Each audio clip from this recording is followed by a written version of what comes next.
கலாச்சாரமாவது மண்ணாங்கட்டியாவது எல்லை மீறும் ஜோதிகா. சிவகுமார் கட்டி காப்பாற்றி வைத்திருந்த மானம் மரியாதை எல்லாம் போச்சு. திருமணம் குழந்தை பிறப்புக்கு பிறகு சினிமா பக்கமே தலை காட்டாத ஜோதிகா மீண்டும் திரைப்படங்களில் நடிக்க ஆரம்பித்து தற்போது பாலிவுட் சினிமாவில் அடுத்தடுத்து படங்களில் கமிட்டாகி கலக்கி வருகிறார். திருமணத்திற்கு பிறகு 36 வயதினிலே திரைப்படத்தின் மூலம் தமிழ் சினிமாவில் ரீஎன்ட்ரி கொடுத்தவர்தான் நடிகை ஜோதிகா. இப்படம் ரசிகர்கள் மத்தியில் பெரும் வரவேற்பு பெற்றிருந்தது. இதனைத் தொடர்ந்து நாச்சியார் உள்ளிட்ட திரைப்படங்களில் கதாநாயகிக்கு முக்கியத்துவம் வாய்ந்த ரோல்களில் நடித்து அசத்தியிருந்தார். பின்னர் பாலிவுட் சினிமா பக்கம் தலை காட்ட ஆரம்பித்த ஜோதிகா தனது கணவர் மற்றும் குழந்தைகளுடன் அங்கேயே சென்று செட்டில் ஆகிவிட்டார். இதனை ரசிகர்கள் பலரும் ஜோதிகா தமிழ் சினிமாவிற்கு முழுவதுமாக குட் பை சொல்லிவிட்டு பாலிவுட் சினிமாவில் குதித்து விட்டார் என விமர்சித்திருந்தனர்.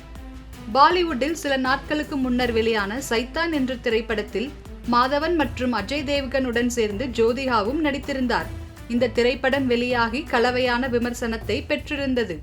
இதனைத் தொடர்ந்து ஜோதிகா அடுத்தடுத்து நிறைய ஹிந்தி படங்களில் நடித்து வருகிறார். இதனிடையே ஜோதிகா எப்போதும் இல்லாத அளவுக்கு பாலிவுட்டிற்கு சென்று தனது கிளாமரை காட்டுவதில் தயங்காமல் இருந்து வருகிறார். சமீபத்தில் விருது விழா ஒன்றில் நடிகை ஜோதிகா ஆபாச உடையில் வந்தது பெரும் சர்ச்சையை ஏற்படுத்தியிருந்தது. ஜோதிகா இப்படி கவர்ச்சியில் இறங்கியதன் காரணம்தான் தற்போது ஹைலைட் நியூஸாக மாறியிருக்கிறது. அந்த வகையில் தற்போது விருது விழா ஒன்றில் நடிகை ஜோதிகா கருப்பு நிற கோட் போன்ற ஒரு உடை அணிந்து வந்திருந்தார்.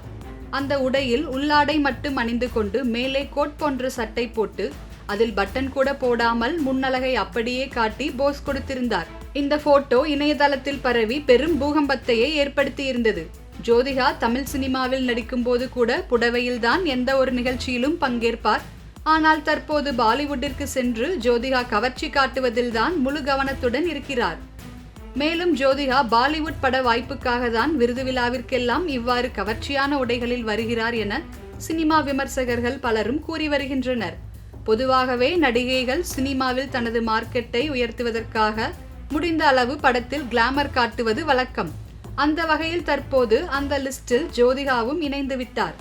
தமிழ்நாட்டில் குடும்ப குத்துவிளக்காக இருந்த நடிகை ஜோதிகா தற்போது மும்பைக்கு சென்று தனது மார்க்கெட்டை உயர்த்துவதற்காக பாலிவுட் நடிகைகளை மிஞ்சும் அளவிற்கு கவர்ச்சியை காட்டி கிளாமர் அழகியாக மாறியிருக்கிறார்.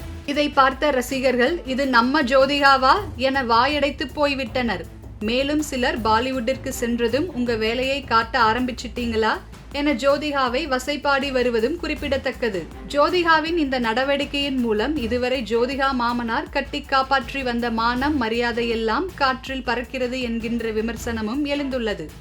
ஜோதிகாவின் இந்த திடீர் மாற்றம் தமிழ் ரசிகர்களால் கொஞ்சம் கூட ஏற்றுக்கொள்ள முடியவில்லை. இதனால் ஜோதிகா தென்னிந்திய ரசிகர்களை இழக்கப் போகிறார் என சிலர் கூறி வந்தாலும் இனி தமிழ் சினிமாவில் தலை காட்டுவதில்லை என ஜோதிகா முடிவு செய்து விட்டதால் முழுமையாக பாலிவுட் கலாச்சாரத்திற்கு மாறியுள்ளார் ஜோதிகா என பலரும் கருத்து தெரிவித்து வருவது பற்றி உங்கள் கருத்துக்களை கமெண்ட் செய்யுங்கள்.